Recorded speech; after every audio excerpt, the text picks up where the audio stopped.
آپ نے حضرت عمر سے فرمایا عمر تیرے زمانے میں ایک شخص آئے گا، اس کا نام ہوگا اویس، اس کا قبیلہ ہوگا مراد، اس کی شاخ ہوگی کرن، اس کا رنگ ہوگا کالا، قد ہوگا درمیانہ، اور ایک سفید نشان اس کے جسم پر ہوگا۔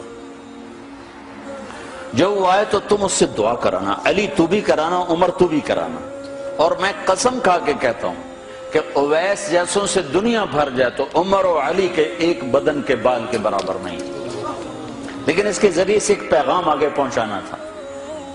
تو حضرت عمر اور حضرت علی حیران ہو کر دیکھنے لگے کہ ہمیں کہا جا رہا ہے کہ اویس سے دعا کروائیں، وہ ہم صحابی وہ تابعی۔ تو آپ نے فرمایا اس نے ماں کی ایسی خدمت کی ہے، جب وہ ہاتھ اٹھاتا ہے تو اللہ ہاتھ واپس خالی موڑتا ہی نہیں۔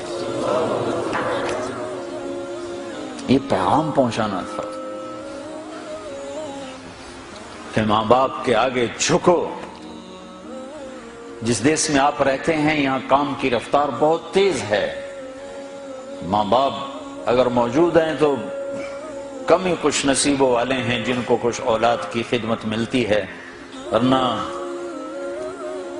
دیواروں کے ساتھ ہی زندگی گزر رہی ہوتی ہے۔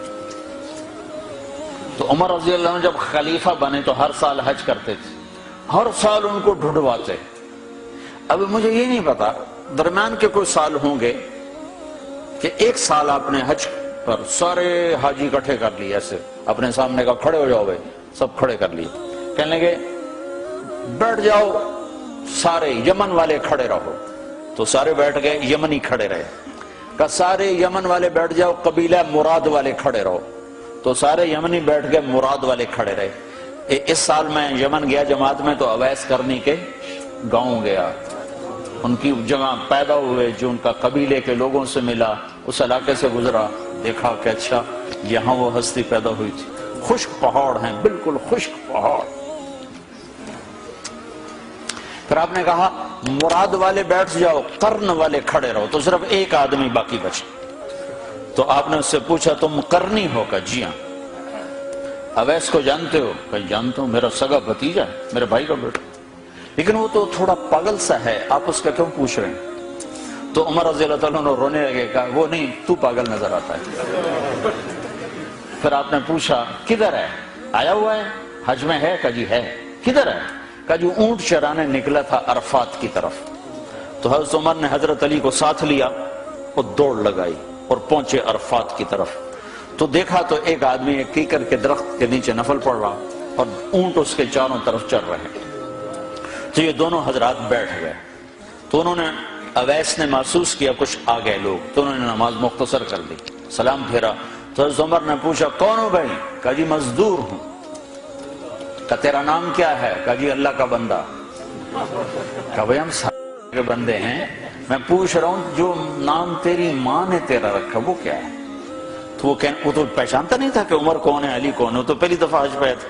وہ کہنے لگا تم کون ہو میرا انٹرویو کرنے والے؟ انٹرویو تو میں اپنی طرف سے کہہ رہا ہوں۔ میں کہا تم کون ہو میرا پوچھنے والے؟ تو حضرت علی بولے یہ امیر المومنین ہیں عمر بن خطاب، اور میں ہوں علی بن ابی طالب۔ پھر وہ ایسے ایک دم گھبرائے، دونوں کو سلام کیا، میں معذرت چاہتا ہوں میں نے پہچانا نہیں۔ تو عمر رضی اللہ عنہ نے فرمایا ہاتھ اٹھا، ہاتھ اٹھا۔ برمنگم والوں کو پیغام پہنچے کہ ماں کی خدمت کیسے کی جاتی، کہ عمر جیسا ہاتھ اٹھوا رہا ہے، علی جیسا، علی جیسا۔ تو وہ کہنے لگے میں آپ کے لیے کیسے ہاتھ اٹھاؤں، میری اوقات ہے کہ میں آپ کے لیے دعا کروں؟ کہاں، ہمیں ہمارے نبی کا حکم تھا کہ اویس آئے تو اس سے دعا کروانی ہے، کہ جب وہ ہاتھ اٹھاتا ہے تو وہ ہاتھ خالی نہیں آتے۔ کس وجہ سے؟ تہجد، جہاد، تبلیغ، ذکر، تلاوت، تسبیح، حج، عمرے، نمازیں، روزے، ذکر، تلاوت۔ کس وجہ سے؟ نہیں، ان میں سے ایک وجہ بھی نہیں، ماں کی خدمت کی وجہ سے۔ پھر ایک اور جگہ آپ نے فرمایا کہ لوگ جب جنت میں چلیں گے تو اویس بھی چلے گا، جب جنت کے دروازے پر پہنچے گے تو اللہ تعالیٰ فرمائیں گے اویس کو روک لو باقی کو جانے دو۔ تو اویس گھبرا جائیں گے، کہیں گے یا اللہ مجھے کیوں روک لیا ہے؟ تو اللہ تعالیٰ فرمائیں گے ٹھہر جاؤ، جانے دو ان کو۔ ہاں بھائی اب یہ سامنے جہنم کے لوگ کھڑے ہوئے ہیں، تو شفاعت کر، تیری طفیل لاکھوں انسانوں کو جنت میں ڈالو۔